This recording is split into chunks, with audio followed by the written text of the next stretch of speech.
Bom dia. Que bom. Meu nome é Aira, sou pesquisadora aqui do museu. Queria agradecer a presença de todo mundo que está aqui e dos outros tantos que vão chegar. Nossa, aumentou, hein? É muito prazeroso.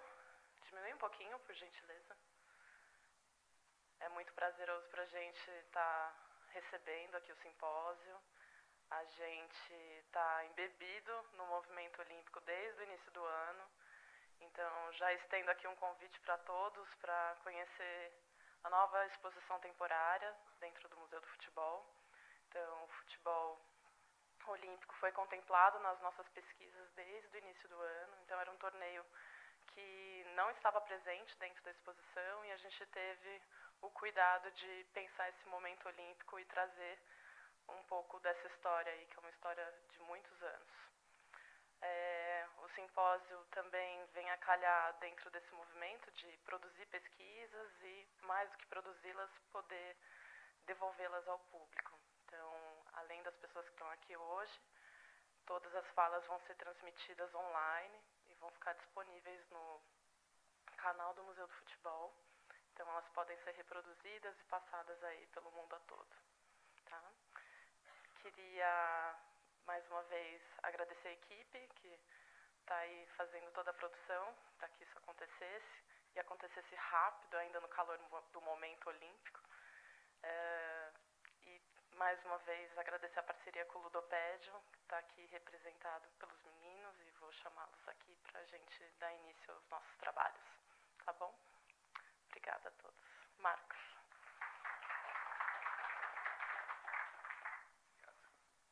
Bom dia a todo mundo. É um prazer estar aqui representando o Ludopédio. Mais uma vez agradecemos a parceria com o Museu do Futebol, que sempre foi um grande parceiro e é uma referência para a gente preservar e produzir muito sobre o nosso querido esporte. Para quem não conhece, o Ludopédio é um portal que existe há quase 7 anos. Nossa missão é difundir e, na medida do possível, também produzir conhecimento sobre futebol. Mais uma vez, agradecemos muitíssima a oportunidade de estar aqui. O museu, obrigado por abrir as portas e poder contar com a gente. Para começar os nossos trabalhos, a gente vai trazer o professor Vitor Andrade de Mello, por gentileza. Muito obrigado, gente.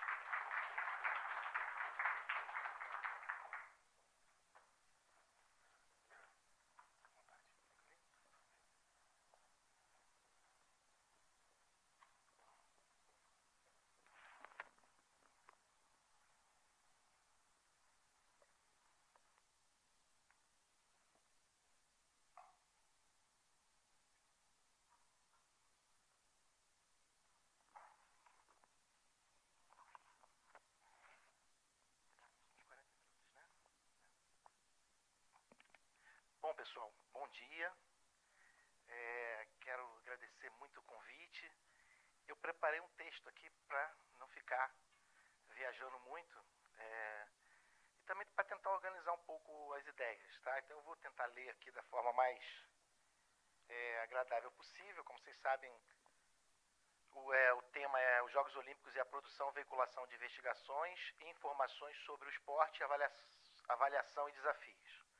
Bom, então quero começar celebrando a iniciativa do Ludopédio, do Museu do Futebol, né, assim, um pouco o que a Era estava falando, né, o corpo ainda não esfriou, a gente acabou de ver a realização dos Jogos Olímpicos, ainda estamos sobre os efeitos dos Jogos Olímpicos, notadamente nós que somos do Rio de Janeiro e vivenciamos aquilo ali intensamente, e já estamos nós aqui a discutir os desdobramentos, não só desse evento, mas sim desse ciclo de acontecimentos esportivos que marcou o nosso país nos últimos anos, né? Então acho que os Jogos, eles simplesmente concluem esse grande ciclo aí de 10 anos. A gente não tem certeza do que será daqui para frente, se a gente vai continuar recebendo grandes eventos ou eventos semelhantes.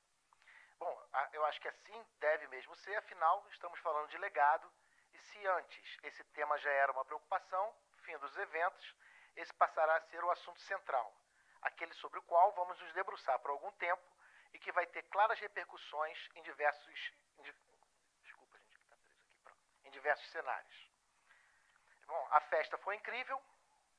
Quem viveu pode testemunhar. Foi uma festa de fato inesquecível, mas teve um custo. E continuará tendo custo. E o custo não foi nem vai ser pequeno.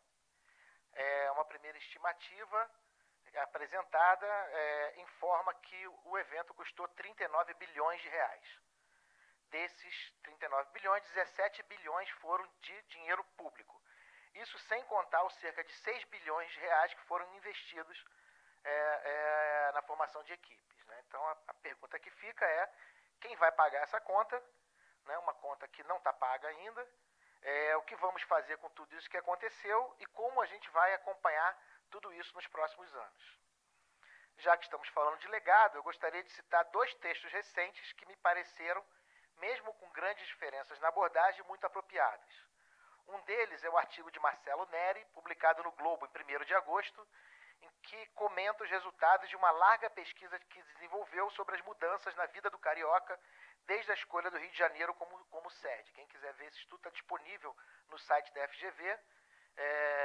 Ele analisou 38 parâmetros sociais desde o momento que o Rio foi escolhido como sede até os dias de hoje. Para o Marcelo Neri, é inegável que, em função dos eventos esportivos, houve bons desdobramentos para a cidade, perceptíveis em avanços em 36 dos 38 parâmetros sociais avaliados. Já nosso amigo de muitos de nós aqui, Gilmar Mascarenhas, em artigo publicado na revista Rio Pesquisa da FAPERJ, não é tão otimista e, mesmo que reconheça algumas mudanças na cidade, aponta os sérios problemas que cercaram as opções adotadas no processo de organização dos Jogos. Um pouco na linha do que o Gilmar já vem trabalhando há muito tempo. A despeito das diferenças, os dois concordam em algo. São necessários estudos e acompanhamento para que saibamos melhor qual será o legado desse ciclo esportivo virtuoso. Se é que a gente vai poder chamar isso de virtuoso um dia. Eu diria mais, é necessário que tenhamos investigações mais aprofundadas e menos maniqueístas. Estudos que, obviamente, sem abandonar o caráter político, fujam de uma abordagem militante, tanto do lado dos que somente apontam os pontos positivos e ganhos dos eventos, quanto do lado dos que somente apontam os problemas e pontos negativos. Essa é uma impressão geral de que até os dias de hoje a gente duelou muito sobre as posições, se os eventos foram bons ou ruins, né? Mas a gente fez poucos estudos de fato aprofundados para ver o impacto disso nas cidades, né? Assim, se assim não for a necessidade de estudos mais aprofundados, e assim me parece que nós, pesquisadores, teremos que estar prontos a colocar nossos serviços à disposição dessa tarefa. Não somente para atender às demandas insistentes dos meios de comunicação, sempre à busca de informações rápidas e superficiais, mas fundamentalmente para dar contribuições mais aprofundadas para o país e para a população brasileira como um todo. Nesse sentido, falando de legado, de contribuições do mundo acadêmico, parece relevante também perguntar que impactos teve esse ciclo de quase 10 anos no âmbito dos estudos do esporte. Acho que era um pouco isso o motivo do convite que foi feito pelo Sérgio, pelo Museu do Futebol. Daí minha celebração inicial a essa iniciativa, a qual adendo um enfático agradecimento pelo convite. Sinto-me honrado por ser lembrado pelos colegas para essa tarefa. Todavia, devo também apresentar minhas desculpas e deixar claros os limites dessa fala. Efetivamente, não tinha pensado muito sobre esse tema até então, ainda que tenha algumas impressões esparsas. Da mesma forma, tive pouco tempo para tentar organizar essas ideias. Devo lembrar-lhes que fiz isso em meio aos Jogos Olímpicos, e aproveitando muito os Jogos Olímpicos. Vivendo o clima festivo que tomou conta da minha tão amada cidade, o clima que aproveitei para celebrar assistindo muitas partidas e principalmente indo a todas as festas possíveis. O que procurarei apresentar é, portanto, uma reflexão muito provisória, que recupera antigas reflexões, uma reflexão bastante emocional, entabulada no calor dos acontecimentos, que carece de profundidade maior, na verdade, um exemplo negativo daquilo que eu estava agora mesmo falando, a necessidade de assumirmos o desafio de procedermos estudos mais avançados, o que me parece que não é o caso dessa minha fala. Eu estou tentando interpretar essa fala como um pontapé inicial num debate que no futuro devemos dar sequência. Então, acho que a gente pode. Comecemos por onde estávamos para tentar pensar onde chegamos. Ainda que, na interface com as ciências humanas e sociais, reflexões sobre o esporte no Brasil já existam desde a transição dos séculos XIX e XX, foi mesmo a partir da transição dos anos 70 e 80 que começou a melhor se sistematizar os primórdios de um campo acadêmico ao redor do tema. Não estávamos tão atrasados assim. No cenário internacional, isso se deu na transição dos anos 60 e 70, protagonizado por oriundos das ciências sociais, como se deu mais tarde também no Brasil. Tanto lá quanto aqui, a emergência do fenômeno no âmbito acadêmico foi tributária de mudanças semelhantes. De um lado, o reconhecimento da multifatorialidade do poder, da sua presença em outros espaços que não estritamente o Estado, inclusive em manifestações culturais e do cotidiano. Algo que esteve presente, no caso dos anos 60, nas lutas sociais diversas que emergiram pelo mundo na esteira das reivindicações contraculturais que graçaram pelo planeta, notadamente, ou pelo menos mais visivelmente, no cenário norte-americano e europeu. Articulado a isso, percebe-se o reconhecimento do cultural como instância legítima de atuação social e de preocupação acadêmica. Da mesma forma, houve uma maior atenção para as coisas do cotidiano. Lembremos, somente a título de exemplificação, como o feminismo se constituiu como um tânio no âmbito acadêmico, articulando todos esses aspectos, multifatorialidade de poder, o cultural e o cotidiano. Então, um conjunto de temas que antes não eram tratados pela academia começam a emergir, a ser tratados, entre os quais a prática esportiva. A despeito desses avanços, a presença e o trato do esporte na universidade não foi um caminho de rosas. Fundamentalmente, teve-se que lidar com preconceitos intelectuais com as coisas da cultura popular e cultura de massas, algo que acometia também outras manifestações, como a música popular, ainda mais manifestações musicais como o funk e a música sertaneja, manifestações como as coisas da televisão, como as novelas, e mesmo algumas festas populares, a não ser aquelas consagradas pelos folcloristas, sempre a partir de uma visão estática. Se isso pode ser observado no cenário internacional, no Brasil foi especialmente impactante, já que teve que lidar com uma academia colonizada, elitista ao extremo, bastante arrogante, como até hoje é a nossa universidade. A despeito disso, o tema foi se impondo nas lides universitárias, especialmente a partir do esforço de apaixonados pelo esporte, que conseguiam envolver jovens que a muito custo têm contribuído para a renovação do mundo acadêmico. Algo que, a meu ver, foi potencializado com as e acertadas políticas do governo Lula, que aumentou o número de universidades, inclusive em cidades periféricas, aumentou o número de programas de pós-graduação, criou novos postos acadêmicos e investiu em políticas afirmativas. Com isso, a universidade brasileira começou a ser mais frequentada por um público antes estranho à universidade. Por exemplo, mais gente das camadas populares, tanto alunos quanto professores, que passaram a trazer o desejo, novos desejos, novas reivindicações, novas sintonias com a sociedade como um todo. O que aconteceu quando o Brasil virou a terra dos grandes eventos esportivos? Quer dizer, a partir do momento que o Brasil começou a ser eleito como sede. A força do fenômeno, o alcance desses eventos, o número de agentes públicos e privados envolvidos, o volume de recursos mobilizados, a multiplicidade de aspectos contemplados, as polêmicas e tudo mais, definitivamente chamaram atenção para o tema. Mesmo quem tentou fingir que aquilo não estava acontecendo, não pôde ficar incólume à força do esporte. Até porque, cá entre nós, também surgiram muitas possibilidades financeiras interessantes de diferentes graus e perfis. Quer dizer, eu vi muito colega que antes falava muito mal do esporte, depois de se transformar um apaixonado do esporte em função das oportunidades de trabalho que surgiram, né, e de alguma forma também nós fomos tributários disso. No meu modo de entender, isso potencializou um processo que já estava em curso no que tange a conformação do que tem chamado de estudos do esporte. Aqui vale uma ressalva. Em geral, chamamos de estudos socioculturais do esporte. Mas acho que devemos, pelo menos em tese, seguir perspectivando não só mais diálogo entre as ciências humanas e sociais, como também com outras ciências que se debruçam sobre o tema, inclusive algumas que parecem ter pouca afinidade conosco, como as ciências da saúde e as ciências da vida, né? Então, o esporte ele é tratado pelos mais diferentes ramos da ciência, né? Seria, pelo menos em tese, não abandonar a ideia de que a gente pode no futuro vir a ter diálogos profícuos com outros ramos do conhecimento científico. Bom, a despeito disso, não vou aqui tratar das áreas afeitas ao treinamento esportivo, que certamente tiveram ganhos significativos com os eventos esportivos, inclusive no que tange a equipamentos e tecnologia. Bom, o que é possível observar no que tange ao nosso tema para nós ligados às ciências humanas e sociais? Me parece que dos aspectos que a gente pode observar é a abertura de espaço em áreas diversas.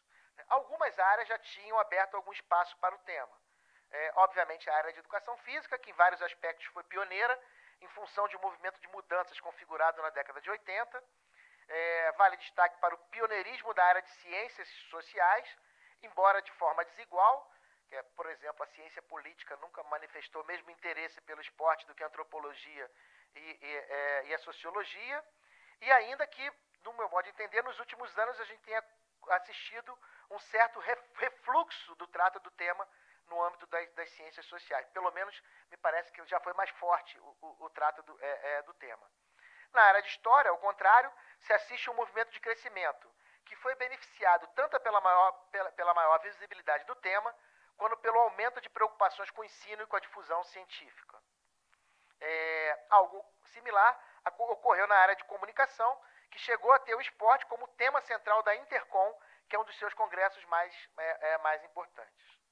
Outras áreas que manifestavam pouquíssimo interesse pelo esporte começaram a demonstrar um interesse maior.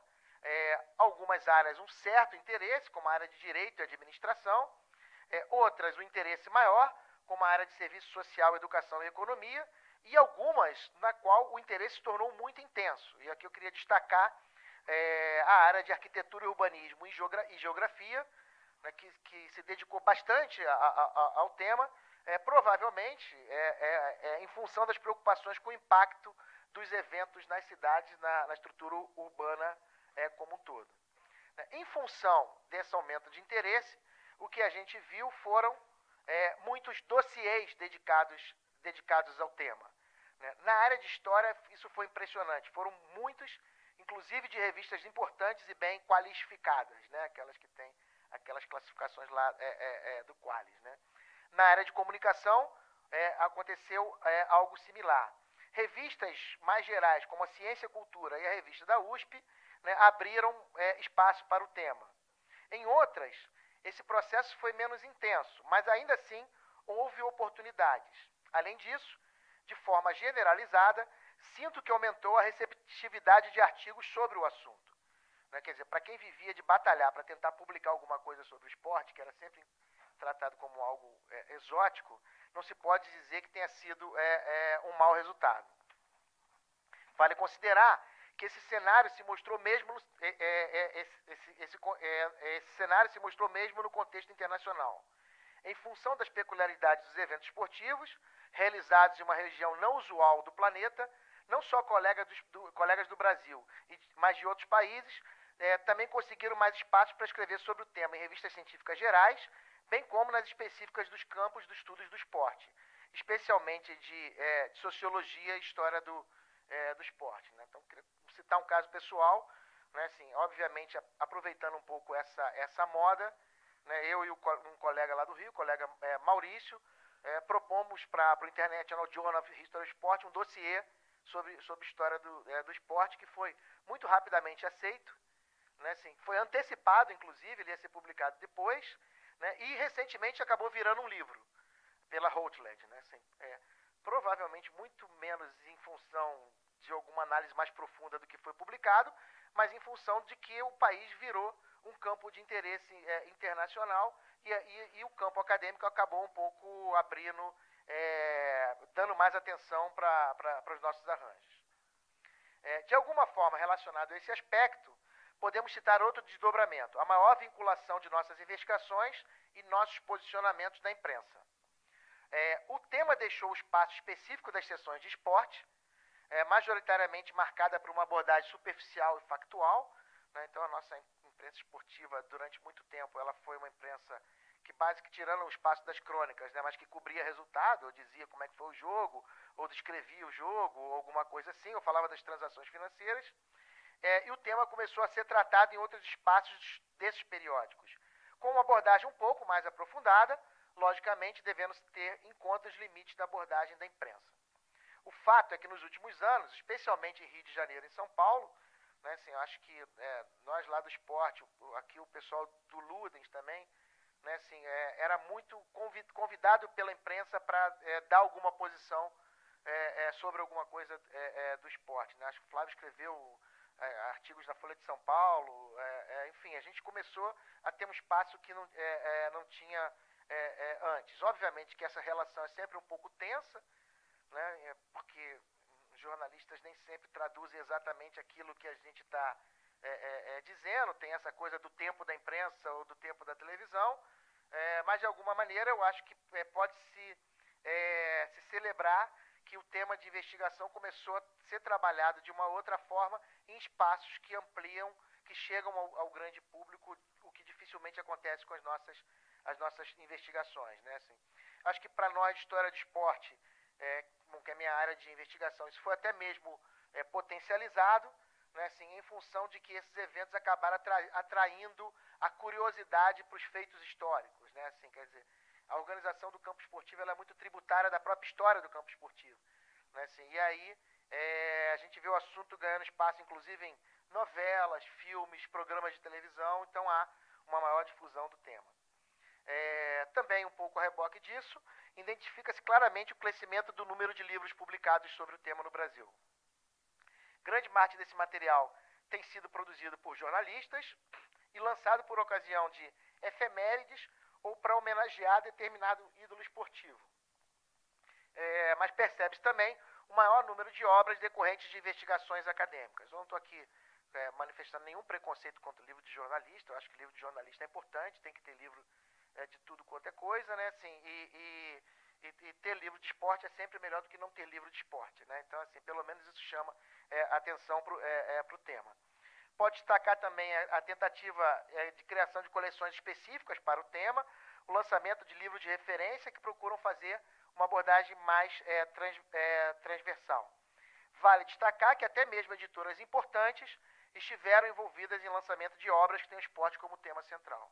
A gente pode destacar aqui pelo menos 2 livros lançados pela Companhia das Letras, né, o livro do Wisnik e o livro do Hilário. Né, assim, independente dos debates, das críticas que a gente possa fazer aos livros, críticas que são importantes e necessárias, efetivamente esses 2 livros ajudam a colocar o nosso tema num outro patamar, fazem ele circular em espaços em que a gente, durante muito tempo, não imaginou que um dia poderia circular.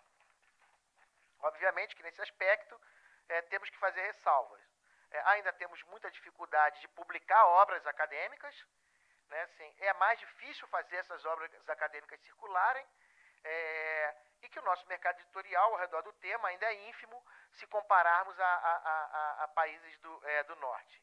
De toda forma, esses problemas não se referem somente ao esporte, mas sim são problemas do mercado editorial brasileiro como um todo.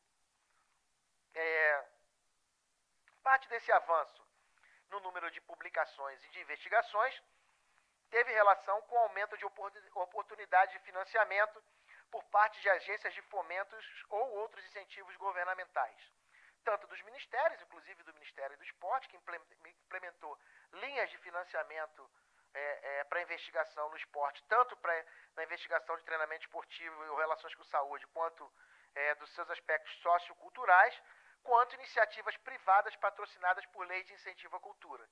As leis de incentivo à cultura começaram, inclusive, a se tornar um pouco mais tolerantes em relação ao tema esporte, né, que durante muito tempo não foi considerado como parte da cultura. Né, assim, um retrato um pouco do grande equívoco que há no nosso país de achar que cultura é arte.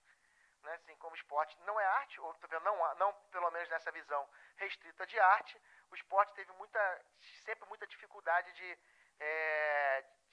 ingressar nessas leis. Não somente nossos projetos começaram a lograr mais penetrabilidade nos editais em geral, como pela primeira vez no Brasil tivemos editais específicos de diferentes perfis em diferentes níveis. Tanto no nível nacional, né, no âmbito do CNPq, da FINEP e do Ministério do Esporte, né, o CNPq chegou a lançar um edital só para estudos do esporte, que, enfim, foi bastante polêmico, mas enfim, lançou. A FINEP chegou a lançar editais específicos, como algumas FAPs, algumas fundações de apoio à pesquisa estaduais, também lançaram editais específicos. No caso do Rio de Janeiro foram lançados alguns, obviamente em função de que o Rio de Janeiro era um pouco o epicentro desses acontecimentos aí esportivos. Enfim, com tudo isso, parece-me possível afirmar que não só em função dos eventos esportivos, né, quer dizer, a gente já tinha um movimento de estruturação dos estudos socioculturais, mas também em função deles, esses eventos potencializaram esse processo. Nós fomos abandonando a condição de tema exótico e nos transformando num tema relevante.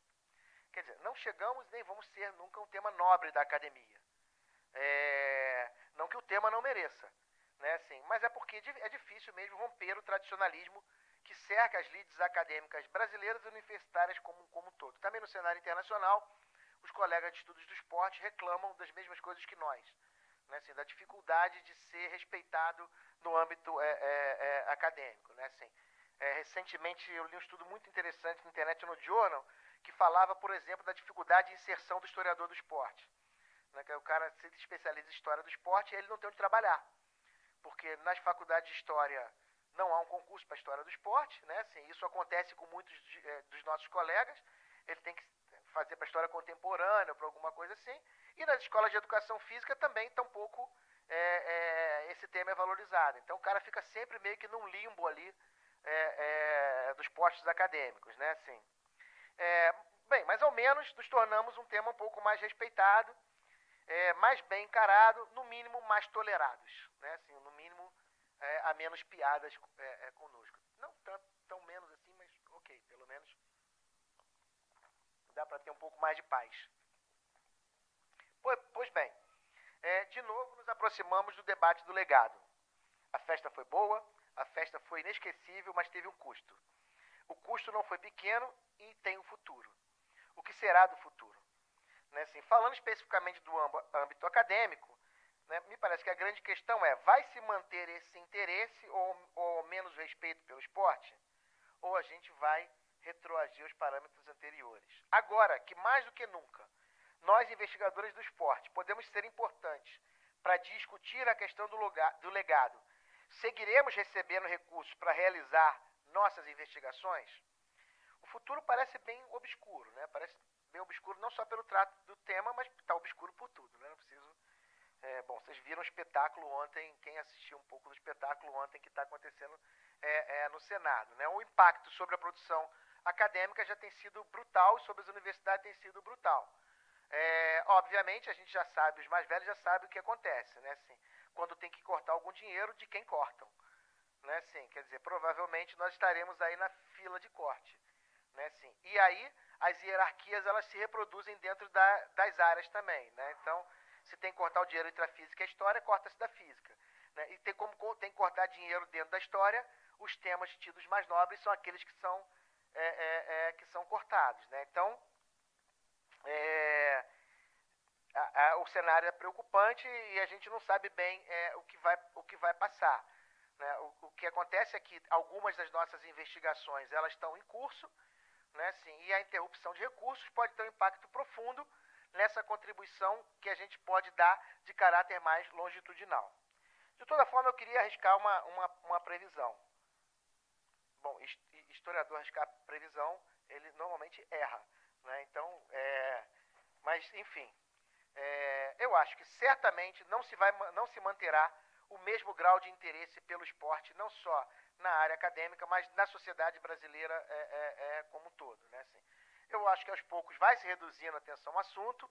Isso, de alguma maneira, será proporcional ao tempo e intensidade que os assuntos dos eventos esportivos vão se manter na agenda pública e nas pautas de imprensa, né? Assim, até quando a gente vai tratar dos desdobramentos disso que a gente chama legado, né? Assim, acho que especialmente por um tema fulcral, que é a questão da manutenção das caríssimas instalações esportivas que foram construídas, né? Quer dizer, o plano de legado ele é pífio, né? A própria autoridade olímpica brasileira tem falado isso de forma mais leve, os tribunais têm denunciado isso de forma intensa, né, assim, e eu acho que isso vai ser um problema aí bastante grande. De toda forma, mesmo que o grau de interesse se reduza, eu não creio que a gente vai retroagir à condição anterior. Não somente por causa do grande impacto desse ciclo de jogos, né, que pode inclusive ser mantido se o país conseguir, de alguma forma, capitalizar a apreensão de outros eventos esportivos de cenário internacional. Essa é a nossa única saída, né? Assim, a gente não tem uma política esportiva que nos permita autogerenciar esses espaços, né? Quer dizer, a gente está com um campo de hóquei sobre o grama espetacular, né? Assim, agora, para quais times exatamente de hóquei sobre grama que a gente tem para fazer com isso? Né? O Rio de Janeiro já tinha 3 campos de golfe e agora tem 4 campos de golfe. Né? Assim, o que a gente vai fazer com o último campo de golfe, eu não tenho a menor ideia. Né? Assim, quer dizer, isso em várias instalações esportivas. Né? As promessas são todas vagas, né? Assim, com essa coisa da arquitetura nômade, foi uma grande saída, né? Vamos transformar esses estádios em escolas, mas ninguém falou quando, onde, como, de que maneira, né? Vamos doar essa piscina para as pessoas, mas vai doar para quem exatamente, né? Assim, a ter em conta o que aconteceu com os Jogos Pan-Americanos, o quadro é muito preocupante, né? Assim, né? A gente montou um velódromo para os Jogos Pan-Americanos, que foi desmontado, ninguém sabe nem onde é que está, e agora tem um outro velódromo que foi mais caro ainda, que provavelmente, enfim, tem uma certa tensão ao redor, e aquilo ali só não foi desmontado ainda um pouco porque o nosso ministro do esporte, segundo consta, é ciclista. Né? Então aí ele está lá defendendo lá o velódromo, enfim. Bem, eu acho então que a gente não vai retroagir por causa do impacto dos jogos, mas porque nós já tínhamos um movimento próprio de ganhar espaço de respeitabilidade. Né? E de alguma maneira, eu acho que nós, de estudos socioculturais do esporte, aproveitamos o cenário para dar sequência a tal intenção. Bem, se não podemos prever o futuro, creio que podemos perspectivar... Ainda tem tempo, né? Eu me descontrolei já aqui. Creio que podemos perspectivar alguns esforços. Um possível programa de continuidade de nossas iniciativas de consolidação dos estudos de esporte, sempre tendo em conta que não podemos perder de vista uma dupla contribuição que os nossos estudos têm. Né? Eu acho que a gente tem uma contribuição mais óbvia, que a gente sempre fala, né? Que é um pouco como é que o fenômeno esportivo ajuda a gente a compreender a sociedade como um todo. Né? Assim, quer dizer, o esporte, as práticas corporais, têm sua configuração articulada com as dimensões sociais, culturais, econômicas, políticas de um dado contexto, que deve ser entendido no tempo e no espaço, fazem parte do patrimônio de um povo, da memória afetiva de indivíduos e grupos, sendo também importantes ferramentas na construção da ideia de nação e na formulação de identidade de classe, gênero, étnicas, entre outras. Por isso, são objetos cuja investigação pode contribuir para desvendar de forma multifacetária o cenário em que se insere. Esse foi o argumento que nós sempre esgrimimos para ser um pouco mais respeitados, né? Assim, dizer assim, não, eu não estudo esporte em si, eu estudo esporte como um indicador da sociedade como um todo, né? Assim, agora, acho também que a gente tem que começar um pouco a assumir que a gente estuda esporte em si mesmo. Né? Quer dizer, a gente está um tanto pouco se defendendo, o cara que estuda história da escravidão não precisa ficar se defendendo disso. Né? O cara que estuda história de alguma coisa, estuda a história daquilo e acabou. Por que eu tenho que ficar me defendendo o tempo inteiro? Né? Assim, eu estudo história do esporte pelo esporte, porque ele é um dos fenômenos mais importantes e mais impactantes da sociedade contemporânea. Né? Inclusive para dar respostas ao próprio campo esportivo, né? Que também merece o nosso respeito e a nossa atenção. Né? Então eu acho que essa é uma outra contribuição. Né? As nossas contribuições para os campos específicos relacionados aos objetos investigados. Quer dizer, os interessados na configuração dos campos, ao melhor compreender os fenômenos, podem desvendar algo das suas questões contemporâneas, tanto no que se refere ao melhor entendimento dos papéis sociais que desempenharam, quanto no que se refere, inclusive, a possibilidades mais diretas de aplicação. Né? Por exemplo, técnicas podem ser aperfeiçoadas tendo em vista a trajetória do treinamento esportivo. Um coreógrafo pode pensar suas coreografias considerando o percurso histórico das distintas modalidades, técnicas e propostas de dança. Uma reforma curricular de educação física deve ter em conta o caminho percorrido por essa disciplina. Né? Bom, então eu vou arriscar alguns fatores que creio que devemos continuar nos debruçando, fundamentalmente ligado a um aspecto que me parece seguir sendo central, que é a busca de legitimidade acadêmica, né? Assim, eu acho que uma coisa que a gente conseguiu avançar nesse tempo foi porque a gente não só falou que o tema é um tema importante de ser tratado academicamente, como a gente tem conseguido demonstrar que é, né? Assim, e que ele é um tema que merece todo o respeito e ser considerado legítimo, né? Assim, eu trabalhei com o João durante um tempo lá na Faculdade de História, e era incrível o número de alunos de História que me procuravam e falavam assim: Vitor, eu queria que você me orientasse, porque eu estou querendo fazer um tema fácil, eu estou precisando me formar rápido. E como eu gosto de futebol, não sei o que, tá, eu sempre falava de brincar, falava assim: quer um tema fácil para a história? Pô, trata de escravidão, cara.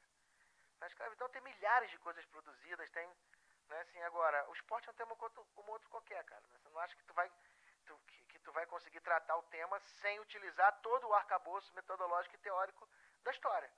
Né? Assim, então, quer dizer, essa tentativa de legitimar o nosso conhecimento na universidade me parece que é o único caminho possível que a gente tem para conseguir seguir reiterando e ratificando a nossa importância enquanto campo de estudo acadêmico. Né? Assim, então eu levantei aqui alguns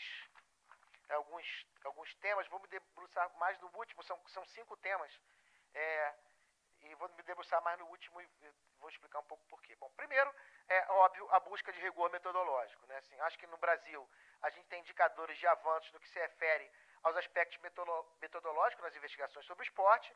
Ainda assim, creio que ainda temos sido bem irregulares, heterogêneos, persistir na existência de estudos que desconhece ou não se detém sobre essa importante dimensão. Né? Além disso, só recentemente, de forma muito tímida, vemos a busca de diversificação das alternativas de pesquisa. Acho que isso é uma coisa natural. Né? Quando a gente começou um pouco, quem estava começando um pouco essa história, a gente tinha meia dúzia de pessoas. Né? De repente, a gente vê um montão de gente pesquisando isso. Né? Assim, o simpósio da Ampul, né, assim, está completando desde 2003 acontece no simpósio nacional da Ampul. Né, assim. Então, nos primeiros, praticamente, Plínio lembra disso, praticamente tinha que ficar ligando, tinha que ter 20 para ser aprovado. Então, eu ficava ligando: porra, Plínio, não deixa de mandar o trabalho, não. Não, mas não posso ir. Não, mas manda o trabalho de qualquer maneira. Porque senão a gente não conseguia aos 20. Nas últimas 3 sessões, a gente teve que reprovar quase metade dos trabalhos, porque não tinha espaço. No último simpósio nacional da Ampul, a Ampul ofereceu que a gente tivesse 2 salas para poder abarcar o número de trabalho de história interessado. Né? Mas nós preferimos manter uma sala só, porque na verdade a gente percebe assim, aumenta muito o número de trabalhos, mas não necessariamente isso significa um aumento qualitativo. Né? Então eu acho que essa é uma preocupação, que a gente continue qualificando as nossas investigações. Né? Assim, acho que a questão é simples e óbvia, mas deve ser relembrada, inclusive porque é clara a característica multiprofissional do campo de investigação. Né? A gente é um campo de investigação multidisciplinar, multiprofissional, né? Assim, que tem gente de muitas áreas de conhecimento e de muitos recortes distintos. Né? Então, nessa sala, a gente tem gente de história, de antropologia, tem gente de história econômica, como o João, e tem alguém que vê da história medieval, como o Flávio, que trabalha com o século XIX, o Plínio já...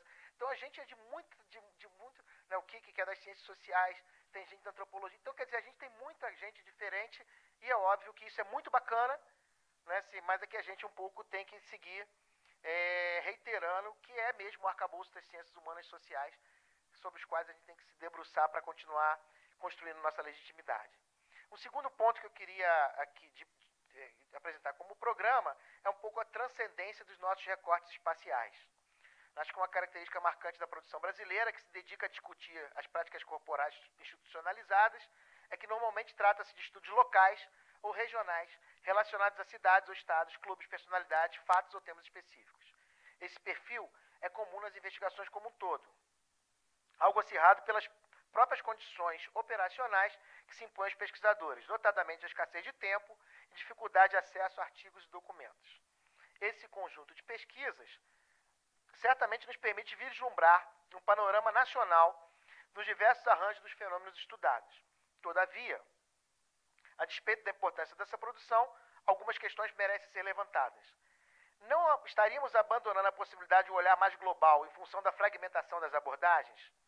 Como ampliar nosso olhar acerca da realidade nacional sem crer que essa é simplesmente o resultado da soma dos entendimentos locais? Como construir hipóteses mais amplas e mais ambiciosas, pensando em contextos nos quais estamos inseridos por relações históricas, como a América Latina e os países de língua oficial portuguesa, né? Quer dizer, um pouco refletir se talvez não seja o momento de pensarmos abordagens mais ambiciosas para as nossas investigações. Um terceiro ponto é no que se refere às fontes que nós temos utilizado.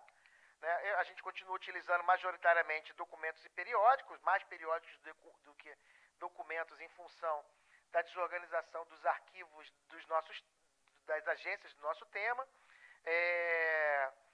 Mas eu acho que a gente continua com o desafio de usar fontes de natureza diferenciada, buscando ampliar os olhares sobre o esporte, com filmes, fotografias, obras de artes plásticas, memórias, obras literárias, peças dramatúrgicas de teatro e dança, material publicitário, músicas, blogs, enfim, a gente tem... É impressionante a capacidade que o esporte tem de produzir memorabilia, né? Quer dizer, produzir objetos, né? Assim, e a gente, me parece que ainda é muito tímido em utilizar essas outras possibilidades de investigação. Um quarto ponto seria a ampliação dos temas investigados, né? Quer dizer, no senso comum, é corrente a afirmação de que o Brasil é o país do futebol. Independentemente dos exageros, é inegável o grau de popularidade dessa prática. Nesse sentido, consideramos compreensível que essa seja a modalidade que mais tem merecido a atenção dos pesquisadores. Na verdade, houve um tempo que se falar de história do esporte no Brasil praticamente significava falar de história do futebol. Esse quadro tem mudado alvissareiramente nos últimos anos, mas permanecem numerosos os temas, modalidades esportivas e práticas corporais que requerem maior atenção e investimento dos pesquisadores brasileiros. Aliás, mesmo no que se refere ao futebol, talvez valesse a pena diversificar as investigações, né? Assim, não nos restringindo a pesquisas relacionadas, por exemplo, a torcidas e identidade. Né? Assim, quer dizer, são temas que são temas muito importantes, que foram temas chaves, mas que por vezes se reproduzem de forma quase mecânica, né? Então a gente pega um estudo no caso da história do esporte, esporte e modernidade. Né? Então o cara fala assim, esporte e modernidade em Quixeramobim. Né? Assim, nada contra estudar esporte e modernidade em Quixeramobim, mas a gente vai ficar estudando esporte e modernidade em todos os lugares do planeta. Né? Assim, e muitas vezes reproduzindo o caso de um lugar central, que é o Rio de Janeiro. Né? Então, quer dizer assim, eu acho que a gente talvez precise ser um pouco mais ambicioso no nosso espectro de temas no que se refere aos nossos objetos. Né? Assim, quer dizer, além de ampliar esse espectro temático. Né? Quer dizer, esporte e identidade nacional é importante. Né? Mas a gente já estudou bastante isso, né? Quer dizer, não é que a gente não precisa estudar isso, né?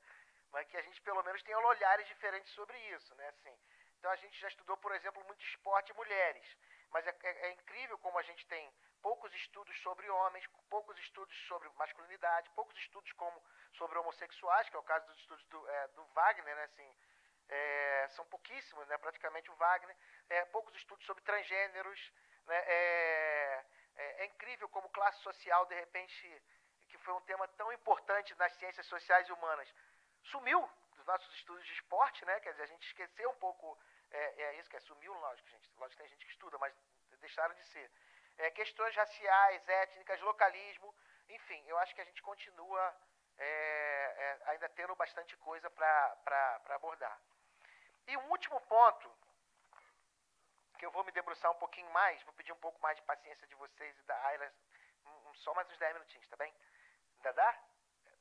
5, tá bem. Que eu acho que tem a ver com nossas estratégias de inserção internacional e de formação de coletivos. Né? Acho que esse foi um aspecto que se acentuou com os Jogos Olímpicos, né, em função do interesse internacional. Né? Assim, então, muitos dos nossos grupos começaram a fazer mais contatos internacionais, se relacionar mais com os pesquisadores de fora. Mais pesquisadores de fora passaram para vir para o Brasil para estudar os nossos temas, o que é legal, que não é nenhum problema, mas também o que tem a ver um pouco com essa cobertura internacional em geral bastante estereotipada e bastante preconceituosa, né? Então, quando a gente viu a cobertura da imprensa internacional que nos antecede, né, assim, no Rio de Janeiro, eu fui bastante procurado por repórteres para falar sobre tudo, né? Então, por exemplo, sobre torcida, né, o comportamento, é impressionante como um repórter internacional já fala assim, você não acha equivocado o comportamento da torcida brasileira? Quer dizer, ele já respondeu a pergunta dele. Né, dá vontade de falar assim, não, equivocado é a sua forma de perguntar, parece que você não aprendeu na faculdade de comunicação que a gente não pergunta dessa maneira, né? Assim, mas um pouco a minha questão era sempre assim, olha, uma torcida do sul do país não tem que ser igual à torcida do norte do país. Né? Aliás, não tem que ser igual à torcida que vocês imaginam que seja a torcida do norte do país. Né? Assim, quer dizer, que você tem um certo ideal de campo esportivo que é do norte, né? Assim, e nós do sul, bárbaros, temos sempre que nos enquadrar. Né? Isso se reflete também um pouco nos nossos desafios de inserção da produção acadêmica. Né? Então, eu acho que pensar no campo científico mundial é uma questão estratégica, inclusive no que tange a maior visibilidade de nossas investigações. O desconhecimento acerca de nossos estudos teria uma explicação imediata e óbvia. Né? O fato de que majoritariamente produzimos em português, essa língua, entre aspas, obscura, para o campo científico em geral. Mas um campo científico que se pretenda de fato internacional não deveria estar mais atento a outros arranjos mundiais, inclusive aqueles produzidos em outras línguas? Vejamos que o maior conhecimento dos estudos de nosso âmbito geográfico certamente não somente nos interessa, mas também a todos os pesquisadores da temática, na direção do que sugere Joseph Arbena, diz ele. Eu refatizo o meu argumento de que a construção de uma teoria válida requer uma perspectiva universal. Não podemos seriamente falar sobre o espaço do esporte no comportamento humano, ou na conexão entre esporte e imperialismo cultural, ou do espaço do esporte na globalização recente, sem olhar como isso e outros padrões têm ocorrido em diferentes contextos geográficos, temporais e culturais. O próprio Arbena admite, contudo, que não se pode observar esforços significativos de relacionamento mútuo e de busca de um maior diálogo, o que certamente tem relações com dificuldades linguísticas, já que o inglês é a língua mais amplamente aceita no mundo acadêmico, mas também com um provável etnocentrismo, expresso inclusive na maior valorização das referências em inglês, né? Quer dizer, eu não sei se vocês quem já mandou aqui artigo para a revista internacional, quando às vezes você recebe o parecer dizendo assim, não citou o estudo tal. Né? Aí você compra o estudo tal, aquele estudo é muito pior do que os estudos que a gente escreveu no Brasil. Né? Assim, mas a gente tem que, de alguma maneira, citar aqueles estudos, né? Assim, quando de fato o que nós estamos falando é que quem desconhece são eles, não nós. Né? Assim, quer dizer, é curioso como o mundo monoglota do inglês se julga superior quando nós, poliglotas, temos mais conhecimentos sobre o campo do que os monoglotas, na medida que a gente consegue ler o que está escrito em outras línguas e mais o que está escrito na nossa língua. Isso sem falar em problemas com a forma de narrativa e argumentação mais comumente observável na língua inglesa, substancialmente diferente da nossa forma latina de escrever. Percebamos como nas revistas internacionais de esportes há pouco trabalho sobre o Brasil, ou sobre os países ditos periféricos, sobre os países da América Latina, os países africanos, por exemplo. Em muitas ocasiões, esses estudos são feitos por estrangeiros, o que a princípio não é necessariamente um problema, né? Que, assim, é lógico que alguém pode vir de fora estudar esse país, como eu também posso ir para fora estudar outro país. Ou por nacionais que vivem há muitos anos fora, o que da mesma forma não é um problema. O problema é quando isso se apresenta como um condicionante para fazer circular a produção. Mais ainda, o problema é quando praticamente não há produção nossa nos debates mais amplos. Não é? Por que mesmo nossos artigos produzidos em inglês não têm grande repercussão, inclusive quando adotamos abordagens amplas e ambiciosas, por vezes originais? Quer dizer, assim, algumas reflexões teóricas nossas são mesmo mais importantes ou mesmo mais aprofundadas do que do cenário inglês, mas a gente nunca é considerado nesse mesmo patamar. Óbvio, porque dos investigadores oriundos dos países ditos periféricos, que seguem trabalhando em seus países de origem, não se espera mesmo a capacidade de conceituações mais amplas. Caberia aos regionais e provincianos como nós que vivemos na periferia e falamos línguas bárbaras, usar os conceitos produzidos pelos países centrais e nos esforçarmos para escrever naquela que se tornou a imputabilidade linguística, que é o inglês. Né? Quer dizer assim, então nós sempre temos que reportar os grandes teóricos da língua inglesa para fazer os nossos estudos e eles nunca se reportam a gente, afinal nós somos regionais e provincianos. É curioso, aliás, como em geral nossa produção é encarada como regional, mesmo quando a gente está escrevendo sobre um fenômeno como os mega-eventos. Né? Quer dizer, quase um exotismo. Vejamos que, ao contrário, um trabalho sobre cricket em algum subúrbio de Londres é tido como internacional. Quer dizer, esse processo tem claramente em conta um silenciamento de certas comunidades científicas, rebaixadas, como sugere Renato Ortiz, à posição subalterna de localismo. Pina Cabral, um sociólogo português, é ainda mais categórico. Pesquisadores de países periféricos são encarados sempre como iniciantes, mesmo quando têm uma longa trajetória de pesquisa, por vezes até mais sólida do que aqueles que avaliam seus estudos. Renato Ortiz chama atenção para o fato de que a preponderância do inglês como língua mais usada internacionalmente nada tem a ver com os fundamentos fonéticos ou gramaticais. Seu intuito é desnaturalizar e, no limite mesmo, questionar a ideia de que existiria alguma língua franca, chamando atenção para os aspectos culturais, políticos e econômicos que cercam esse tipo de contribuição, de compreensão. Ao considerar a peculiaridade das ciências humanas e sociais, Ortiz é categórico. O inglês não pode funcionar como língua franca, não por uma questão de princípio ou de orgulho nacional, mas devido à própria natureza do saber construído. Como para nós a narrativa é um elemento preponderante, devemos lembrar que a tradução é cara, complexa e sempre incompleta. Pois bem, há que se denunciar o que Ortiz chama de afirmação da hegemonia travestida de verdade linguística. O problema não se resume aos aspectos econômicos. A afirmação do inglês enquanto língua franca provoca o aumento dos níveis de poder, pois carrega uma pauta específica de discussão, que na maior parte dos casos não nos diz respeito, exponencia uma restrição da possibilidade de expressão, fortalece mecanismos de hierarquização, determinando quem é mais ou quem é menos cientista.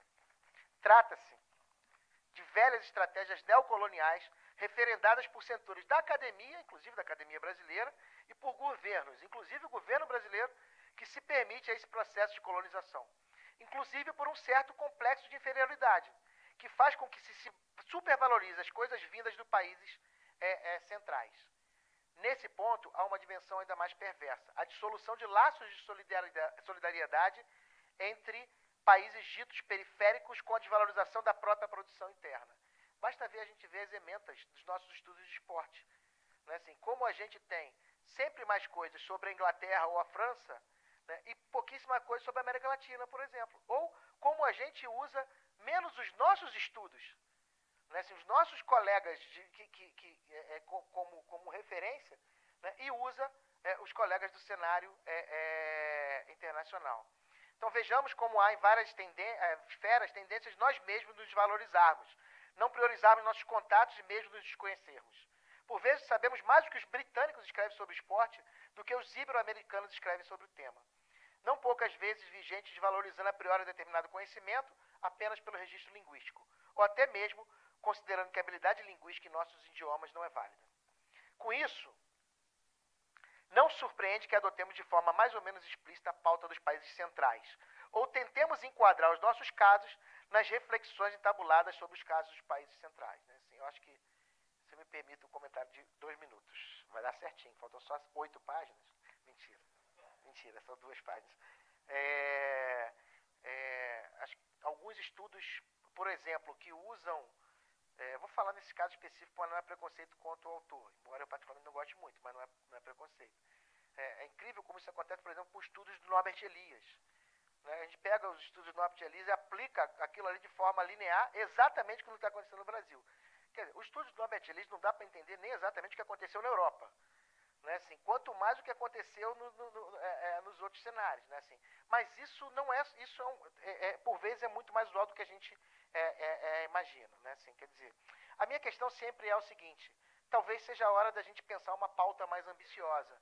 Uma pauta que tenha a ver com a pauta nacional dos estudos de esporte, mas tenha que ver também com uma pauta latino-americana ou uma pauta ibero-americana, que considere também um pouco o cenário português e o cenário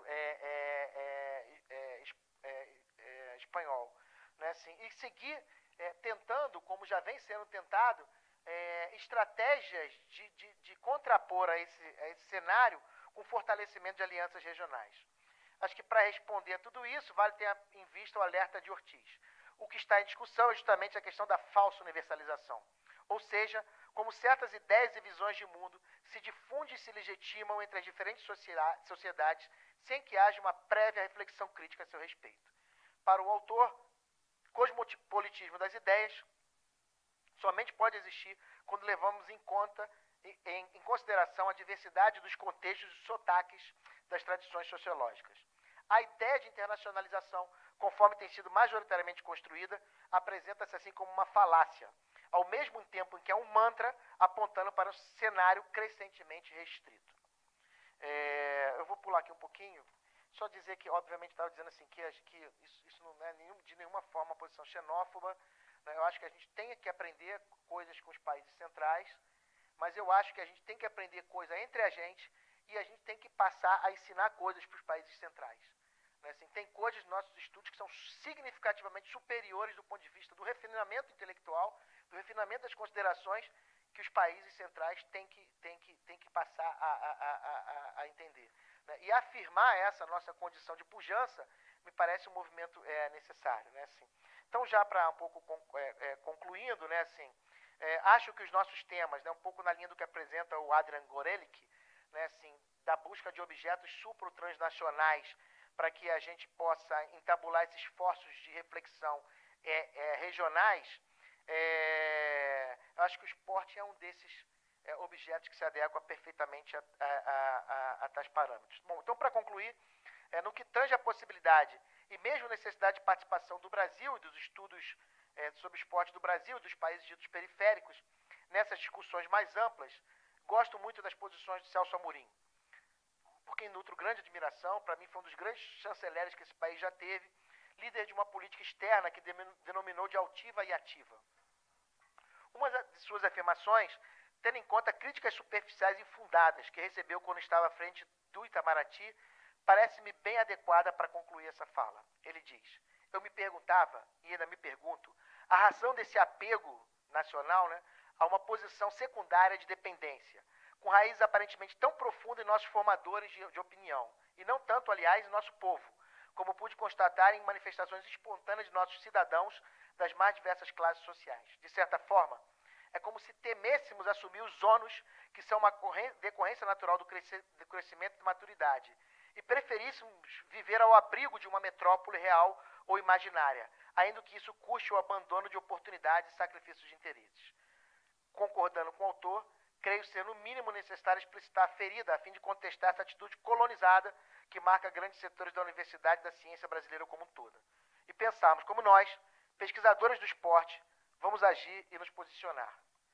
Enfim, os desafios parecem ainda ser imensos, ainda que tenhamos a celebrar o muito que já caminhamos. Bem, como eu disse no início, eu tenho clareza da precariedade dessas considerações, mas eu espero que ela ao menos sirva como uma provocação inicial para o que parece ser uma longa caminhada que teremos que trilhar juntos. Obrigado.